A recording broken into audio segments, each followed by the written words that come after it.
Hello everybody and welcome to Round 3 Reviews. Today we're doing double bill review. This is going to be more of a chill, kind of more of a relaxed, kind of bumper edition video. I've been meaning to do 2 reviews the past couple of weeks at the moment, or try to go about doing it. It's just something that always comes up, it's either I'm too tired or work schedule's a bit too busy. I'm in the process of moving house as well. That's taking quite a bit of time. So it's just kind of finding the right kind of time and effort and kind of putting these videos out there when I can, but not making a chore, but also just doing it for the fun of it and to have a laugh and to kind of express my kind of opinions on these amazing movies. And I think I found a nice confirmation with this video today. So for today we're going to be talking about Everywhere and Everywhere All at Once, released in cinemas in the UK. The US have had it for quite some time now, but it's officially getting a UK release on the 13th of May. I watched a preview showing on the 4th of May in IMAX. Very interesting. I look forward to talking about that. And also I want to talk about EUREKA's new lineup for Dreadnaught. Very interesting, quite different type of movie, Hong Kong movie than I expected to see. A lot more spooky, a lot more kind of, Western approach Friday the 13th with a kind of villain character. Very interesting film, 2 unique films. So let's dive into both these films right now. Mrs. Wang, are you with us? I am paying attention. Across the multiverse, I've seen thousands of Evelyns. So let's begin with Everywhere and Everywhere All at Once, directed by the Daniels. I think they're the brothers. They did a feature film beforehand called The Swiss Army Man with Daniel Radcliffe. A very strange film about a corpse that farts and the guy stranded on an island with his corpse, and it's a very odd movie. I've never seen it, but I've heard very interesting things. I'm definitely going to see it now. And this is their second film, exploding onto kind of A24's kind of platform. And easily, I would say, Everywhere and Everywhere All at Once, starring Michelle Yeoh, is probably the best film of this year. Absolutely extraordinary. Just an amazing film. And the fact that I get to see this in IMAX a day before the main kind of blockbuster of Doctor Strange and the Multiverse of Madness, 2 multiverse movies, and yet I think this film has way more to offer, way more emotional depth, better action, better kind of multiversal kind of jumping to different kind of realms, but ultimately has a point to say about it. It has a lot going on in this film, but also it's quite simple at the same time. It's a big, wild, explosive movie. It's completely bonkers. It has some crazy kind of action set pieces, sprinkled in, carefully placed in the film kind of thing. It's not like a full-on action movie. This is essentially a drama about a mom who has to kind of deal with the circumstances she's in. She owns a laundromat. She's moved over from China to the US with her husband, and she's been doing this for many years now, and she's kind of swamped with debt.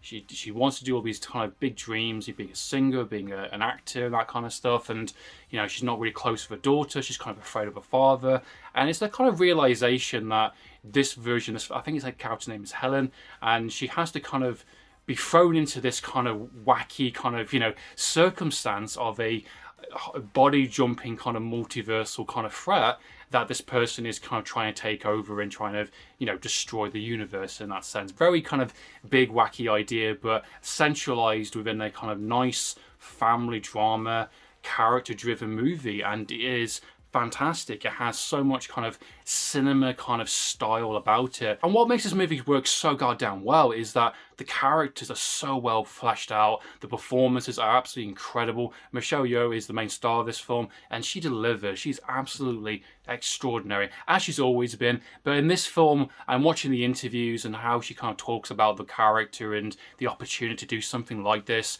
This is a fantastic celebration of her career. If this was the last film she ever did, I think this would be a fantastic achievement to go out on, because every aspect of her range goes in it, from kind of the kick-assery kind of martial arts that we know that she's capable of, but also comedy, but also emotional depth kind of thing. There's so much layers to her character, and she has so much opportunity to play with these different aspects, especially with the multiverse of different kind of Helens in the sense. She's the main central character, but she gets hopped into different versions of herself in the multiverse, and it's used incredibly well to tell a very personal story. Essentially, this is a family drama between a mom and the daughter, but also has characters that kind of reflect upon that with the husband as well, and then the father. It's a very centralized story, and the fact this is an A24 film doesn't surprise me, because there's so much kind of like cinema kind of, style in the film. There's so much reference and so much kind of, homage to other types of movies and that kind of genre. There's definitely a section with like a very Wong Kar-wai, and there's a universe where like people have sausage fingers. The action set fights are actually really, really fun.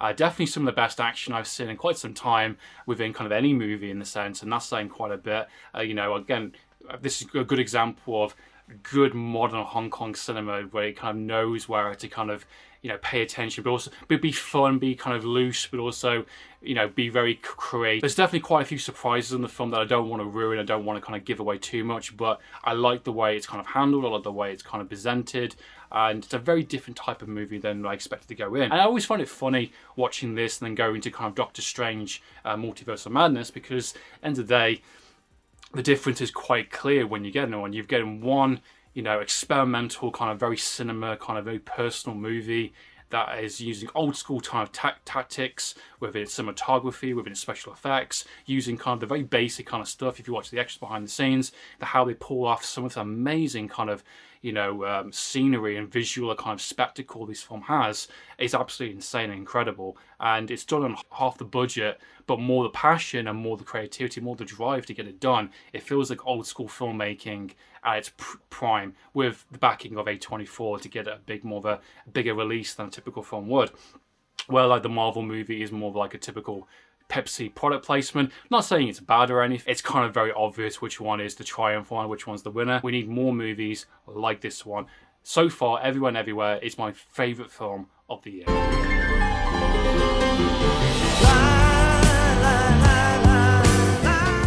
Next up we have is Dreadnaught, released in 1981 from the director of Iron Monkey. Oh man, incredible film. Please go check out Iron Monkey if you haven't seen Iron Monkey. I love that film. Great director. I've seen quite a few of his movies now. I believe he did Tai Chi Master and the IP Man kind of spin-off, Master of Z. Very famous director that's also behind a lot of the Crouching Tiger, Hidden Dragon stuff and The Matrix. And this was, again, another surprising one, definitely for sure. Another film released for Young Being's kind of career. He's had a really fantastic kind of lineup from Eureka at the moment with kind of Warriors 2, Prodigal Son, this film, and Knockabout, which have got on the shelf down there. He's also getting 2 90s release films coming out. Righting Wrongs, finally, yes, absolutely looking forward to getting that finally in a 4K edition, and brand new kind of transfer, and also On the Run, which I haven't seen. So a really big kind of year for Wan Byung's kind of career movies, and getting kind of the extra attention, the 5-star treatment.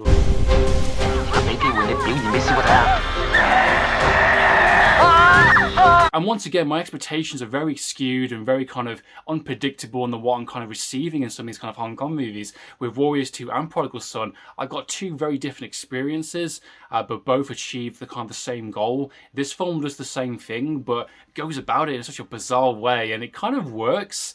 I think for the most part, I'm pretty sure it does. By the end of the film, I actually did quite enjoy it, but there was a point where I was kind of getting a little bit lost and I didn't know where this film was going or what kind of tone it kind of wanted to land on. And it's like a lot of Hong Kong movies by this point. There's a lot of setup, there's a lot of characters, there's a lot of stuff going on. And the middle part is always going to be the test of your patience in terms of what you're enjoying and what you're experiencing. I think the opening is always important to kind of set the tone, set the stakes, to set what these characters are, what they're doing, what the goal is. The middle part can be whatever it really wants to be with these kind of movies in terms of, is it a comedy, is it more of an action film, is it trying to move the plot along? And a lot of the times the plot is very kind of second or third nature in a lot of these films, but for me I think they're quite important, and I think they're the difference between a good Hong Kong movie and a bad one. If you just get non-stop action, like a lot of these kind of unfortunately Jimmy Wong Yu movies, which even though I respect Jimmy Wong Yu as an actual performer, as a director, a lot of his kind of movies are very just kind of action-based focus, which is fine if you just want that. But I do like a little bit of story, I like a little bit of charm, I like a little bit of personality in these kind of movies. And this film has 3 very odd genre kind of pieces. It's a traditional Hong Kong movie for the one part. The opening of the film is almost like a spaghetti western in terms of kind of like the sweat and the kind of the desert, and kind of setting up this kind of villain character called the White Tiger, which is kind of like very kind of becomes almost like a Friday the 13th Jason kind of killer.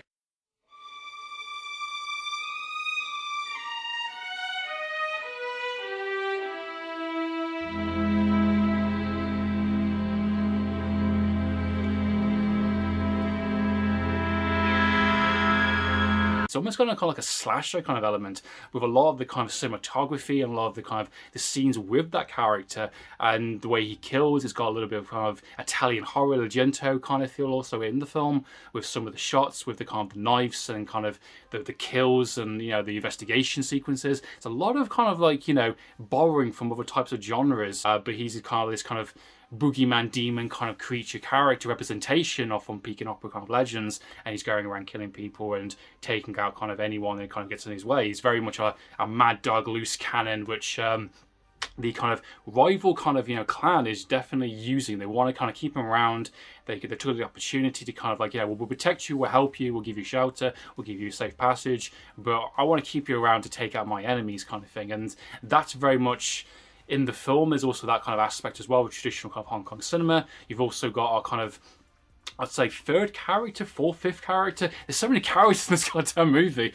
We've got a very standout kind of main character, which is of course Wong Byung, which is kind of like a bit of a coward. He has no real skill set just at the early portion of the film. He's someone who can't collect on kind of the laundry money, and he's getting bullied around, and other people have to help him, kind of build him up a little bit. And, you know, a good portion of the film, he's definitely that consistent character for a good portion, and he's even with the kind of the very awkward kind of sequences with the love interest and the date. He goes on a date and he kind of ends up slapping her, and, you know, tries to fight for her honor in a fake kind of setup. And there's some interesting kind of, you know, odd kind of comedy mixed in with the kind of traditional kind of Hong Kong, you know, going from those elements I mentioned already to traditional Hong Kong cinema, and they go into more of a comedy element, which is very wacky and very kind of silly but fun and amusing. And it's like, you know, some of the setups are quite good.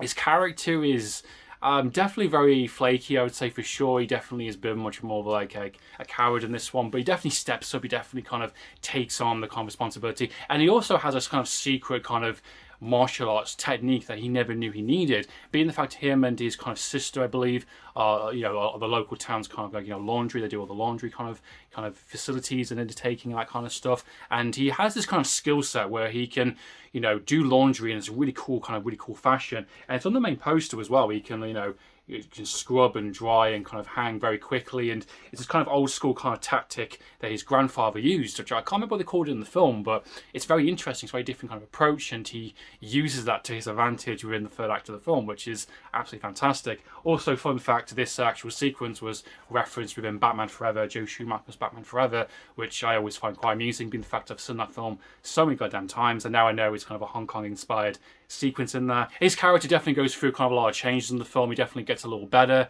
you know, in terms of how he kind of approaches himself, and he starts to get that kind of skill set and kind of has a bit more self-confidence, and has a bit more of a kind of a forceful nature. His best friend, who's also is a kind of, you know, martial arts master, is kind of teaching him the ropes and wants to kind of try and take him into his master to kind of teach him some skill sets. I like to mention, has a lot of supporting characters. Fontaine Kane, I hope I said that name correctly, a very famous kind of Hong Kong actor who's been in loads and loads of movies from Shaw Brothers. I think this is his very last kind of portrayal of the legendary character that Jet Li plays within the Once Upon a Time in China series. A very famous kind of, you know, old school kind of master that's been around in kind of Hong Kong cinema for decades, and so many different interpretations. Obviously Iron Monkey tackles that as well with having a younger kid version of the character, and they have that famous kind of, you know, Once Upon a Time, a track in the film, this very famous kind of score piece, which is very much kind of the identity of that character and very much like the theme song of him. And I always love it, hearing it within those kind of movies, and also within Iron Monkey, and the fact it's in this film as well alongside those is, I think, it's a fantastic kind of film. He has this fantastic kind of, you know, medical kind of solving kind of injuries and, you know, fixing arms kind of thing, very kind of, you know, kung fu with medical kind of, you know, science about it, which I thought was brilliant. I thought it was really fun. Fantastic scene later on with a villain character, which is kind of known as the tailor, and he's kind of like, I'm going to fit you with a new suit, but he keeps trying to stab him or try and, you know, strangle him and stuff. But they're playing it cute against each other, which kind of goes into the thing of this film is so packed with its characters and so packed with its ideas, in terms of where it kind of wants to land on these different kind of ideas, because the tone changes so much. But there's so many cool references in the film. There's a very much a kind of Mr. Vampire sorcery kind of, you know, reference in the leading into from a comedy scene to a more of a serious one with the kind of painted face man going after him. He's like about to do his kind of witchcraft kind of, you know, sorcery type stuff, because obviously it's a bit of a nod and wink to that kind of spooky encounters, Mr. Vampire type of universe, which I think is really fun and quite ahead of its time. The fact he just kind of gets killed because he's not a demon, he's not, he's just a sorcerer that can't take on a serial killer. It's quite amusing in that sense. I quite like that.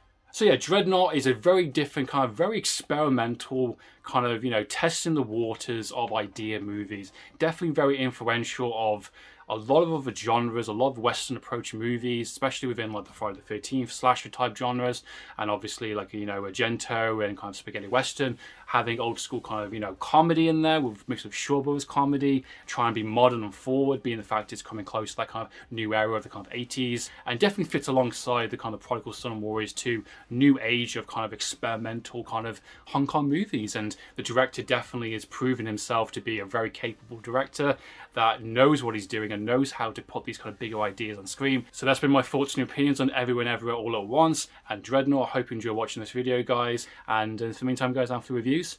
Signing out.